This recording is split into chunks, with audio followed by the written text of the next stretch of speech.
right, so the question was, let's imagine that our group of international agile consultants, coaches, whatever you call them, Kanban master, flow masters, Scrum masters, if we succeed, what you will see in a year or so? And they said, let me think. We will deliver more quickly, and you will work together, not you coaches, but you people, 80,000 of people around the world, to deliver something sooner. And this something is because of the NDA. I need to respect my NDA, but they mean something which is valuable. So you work, deliver, you will work together to deliver that. Oh, that's concrete, that's a tangible thing. And we said, all right, so let's look what is happening right now across the globe, across the company. And in different places, you have different cultures, you have different struggles, you have different hierarchy structures. So we said, we need to think how to make people be happy. And I think we have this conversation with Ray during the lunch that we want people to feel like, have you ever used the snowboard on the wave when there's a big wave and it's growing and you have this joy and it's beautiful and this is a challenge, and we want people to feel like that. And how to change the culture, how to change something. And it was the book called Flow, which is, all right, by a psychologist. And the problem is with this person's surname, because the work is absolutely amazing, but Michali, Csikszentmihalyi Mihaly, can you remember that? And if you want to remember one thing from my lecture, please remember how to say his surname, because he deserved that.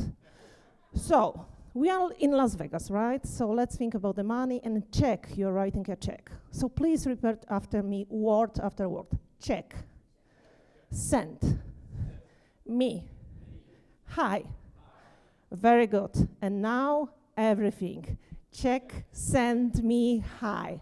More or less. Wonderful. Bravo. Bravo for you. So now, if you remember, I do recommend every piece of knowledge he is sharing. And of course, in a conversation like that, you need to have an essence of the essence, and the essence of his work is 4 Fs. In a culture, when you want to think flows through the system, and we want value to flow through the system, you need 4 Fs. Freedom. Because let's imagine that you have these 80,000 people across the world, and you are telling them, Brian, please do this, thank you very much, and Roger, please do that, and again, and again, and again.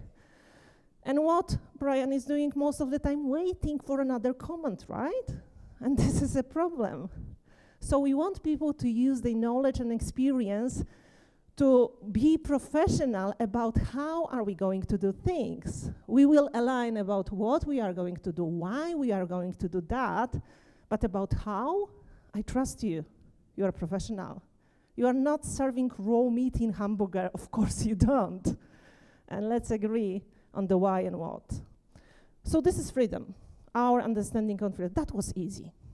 And how about the feedback? That was harder. Because, I don't know how it is in your organization, but we want people to believe that feedback is a gift. It's a piece of information that you're getting from someone that want you to be better.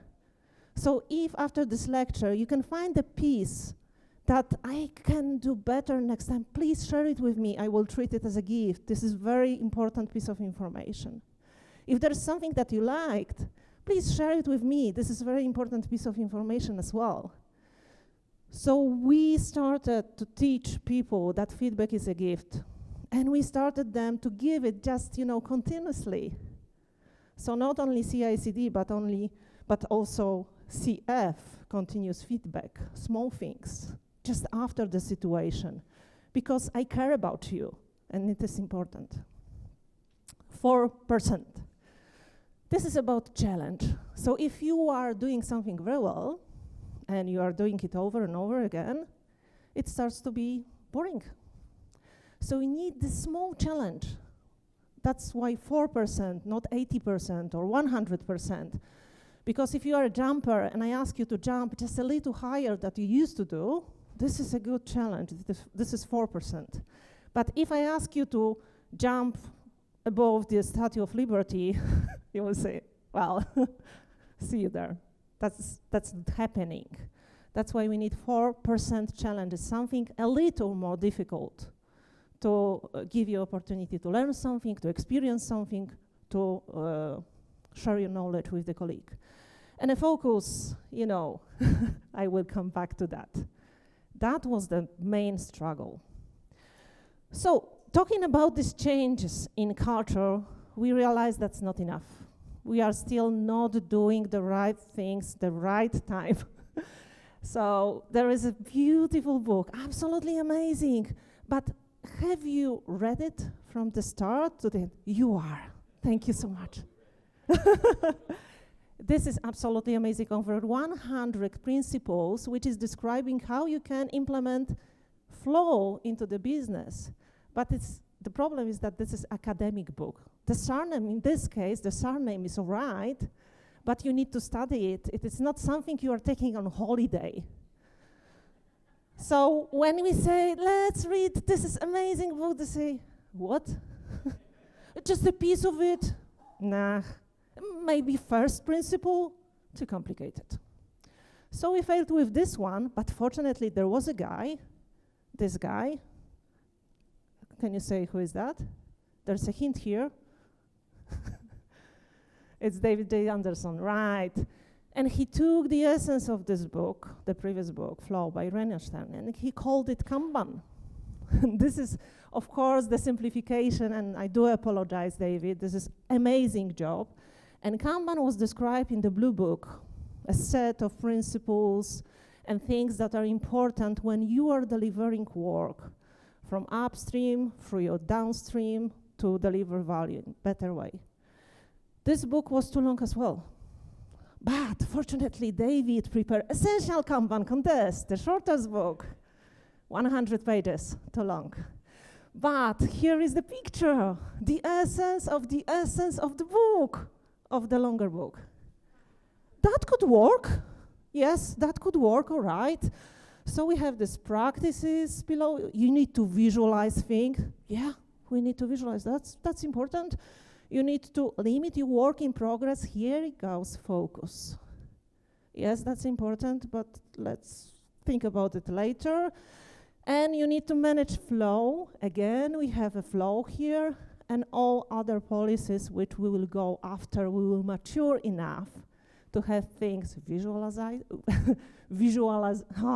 to have visualization in place and to limit our work in progress and when we manage our flow. So the people say, yeah, let's do that. Kanban is good. We want Kanban, let's do Kanban. So we started with static system thinking approach to implementing Kanban. We started with KMM, which is Kanban maturity model. And it looks like, you know, not exactly the thing we need. Why is that? What we lost, it was at the very beginning of the story, it was something, oh yeah, value and connection to the value. Because this is everything about how we are delivering things better, but what about this purpose at the very beginning of that? So this is when we started to look at the stuff we need to deliver and at the connection with the operation pieces of work with the strategy, with the higher purpose. And it was too many. And please tell me how many priorities you have in your private life or professional life at the moment. How many? Who give me 5? Hands up. Don't be shy. 10, 20, 100. We have a winner. All right, thank you so much. But the problem is the prior is a singular. It's the first thing. So if you have many priorities, there is no priority at all. So you need to sort it out somehow. Of course, you can do it alphabetically. This is a method. If you have too many priorities, this is better than doing it just randomly. At least you understand how are you proceeding, and your peers are understand how you're proceeding. That's very good. But maybe not the best if you would like to focus on the value.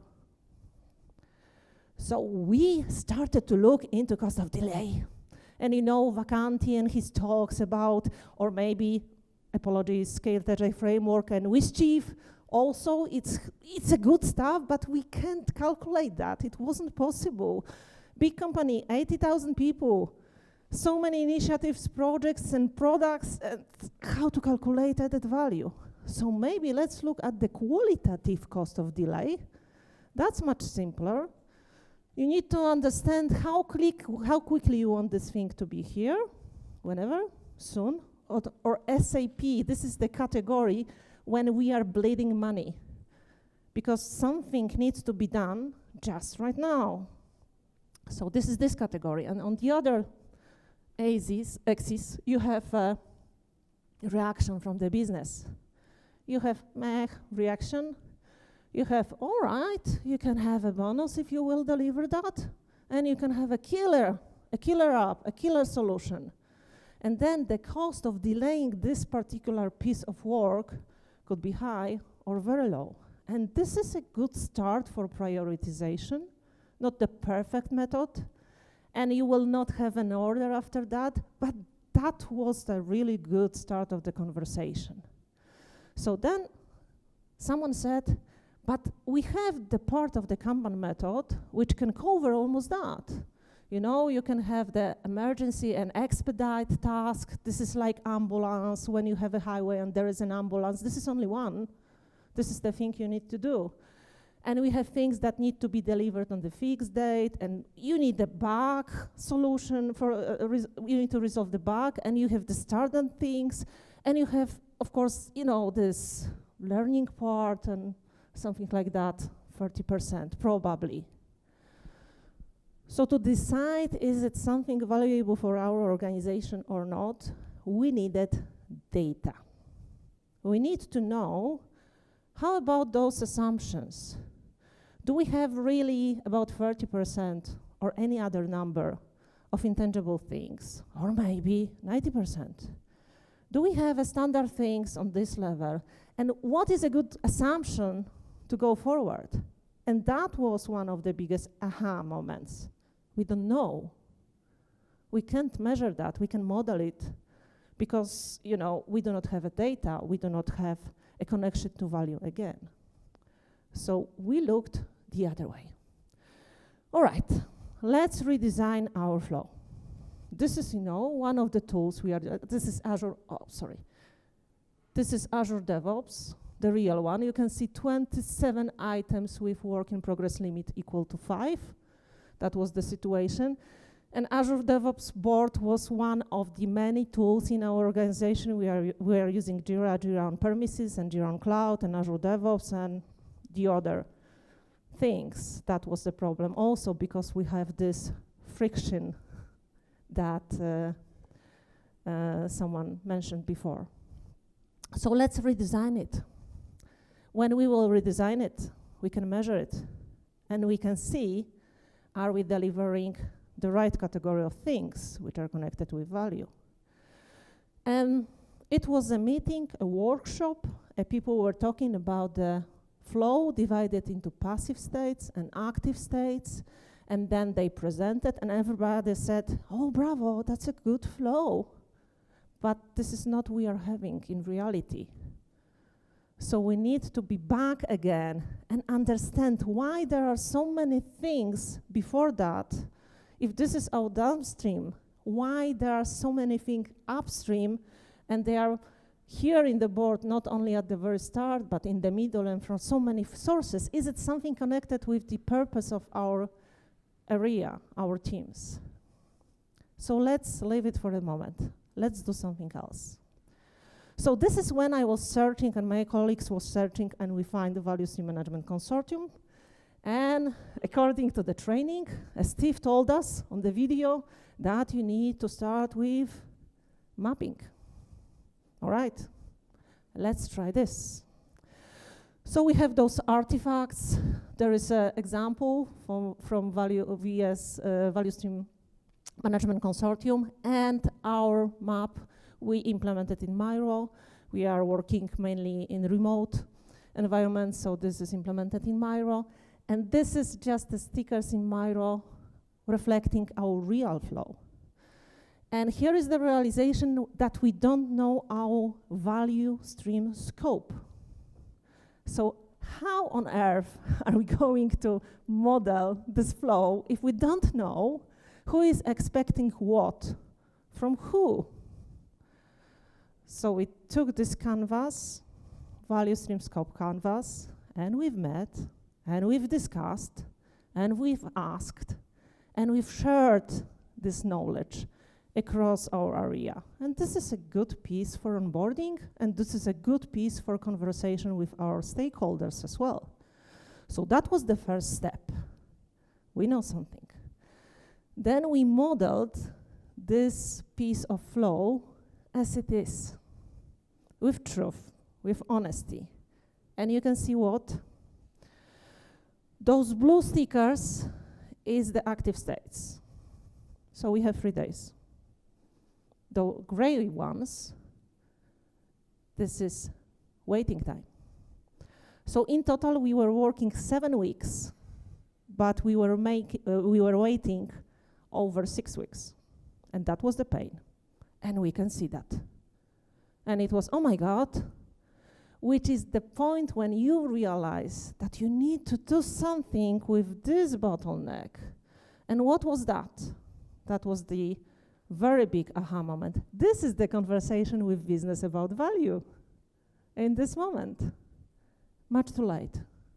Because here, this is upstream, before going into delivery, before going into team, and it was something, some activity for 2 weeks, and in the consequence of those activities, we still have in query things that are not valuable. We still have in query things that we do not have what acceptance criteria should be fulfilled to deliver. So there's something wrong with this step, and this is something totally wrong with this step as well. Now we know what we need to do. Now we have tangible things to fight with, to make this shorter, to make this better, to understand what piece should be put into downstream, into delivery, to focus on value, not wait for something which is not valuable, not be blocked by something which is not valuable. Can you recognize something like that in your place? It's good to see it, it's good to share it, it's good to understand it, because then, you know, if this is 3 weeks, that's great. Of course not, it's not great, but still great. Much better, 25% better. Oh my God. And think about a company of 80,000 people.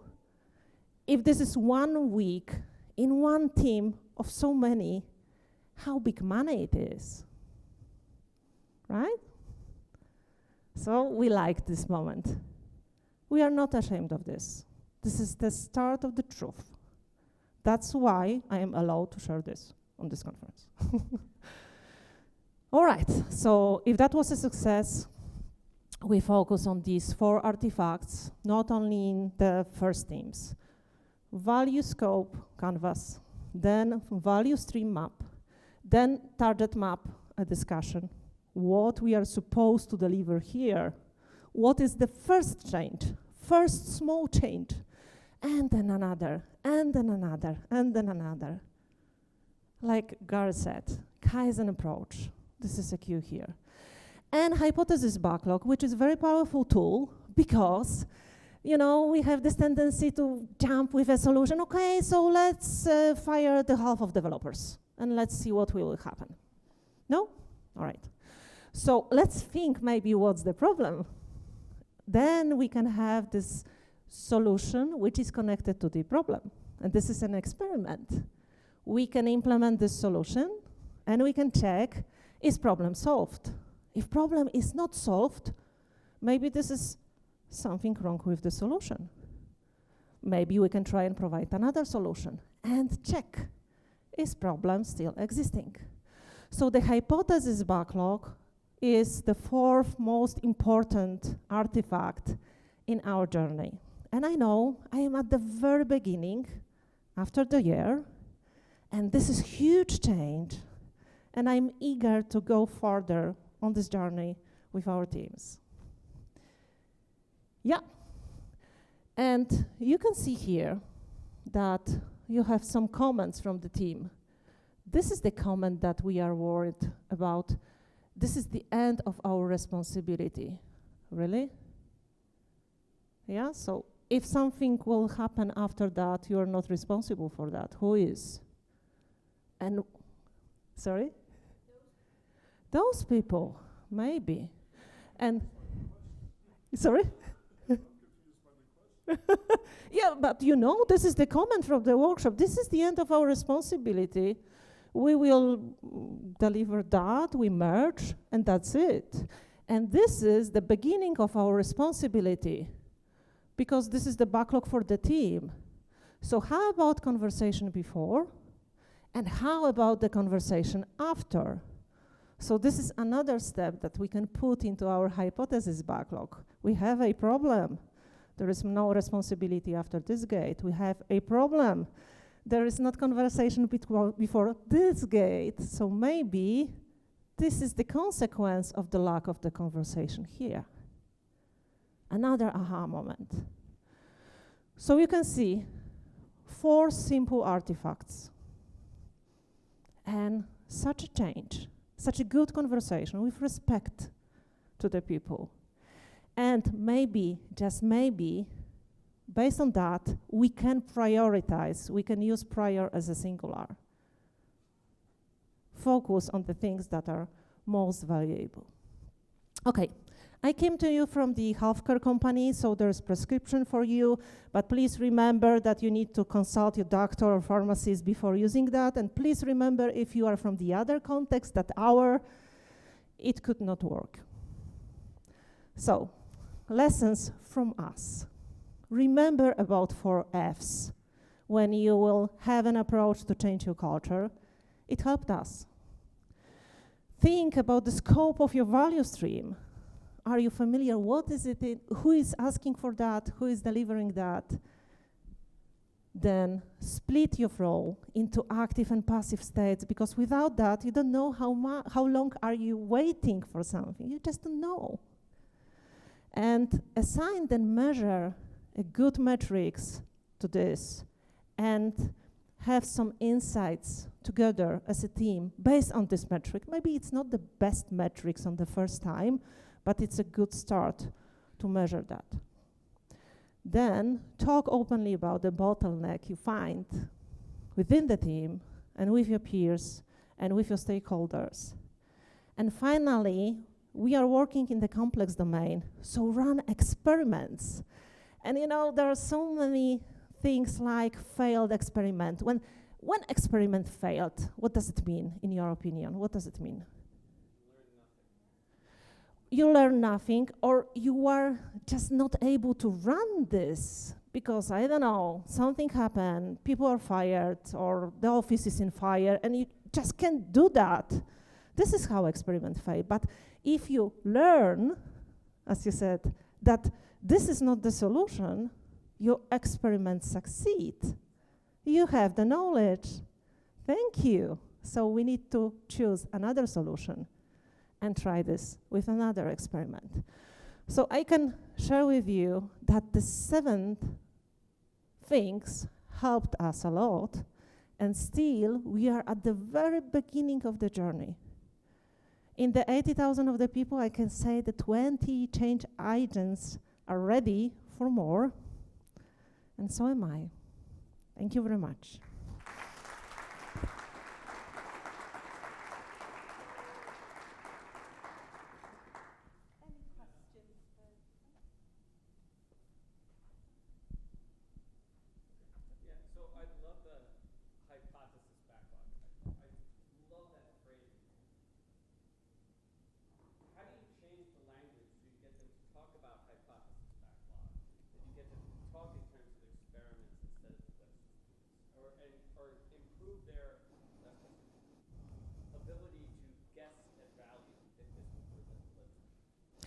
I took the vocabulary from Consortium.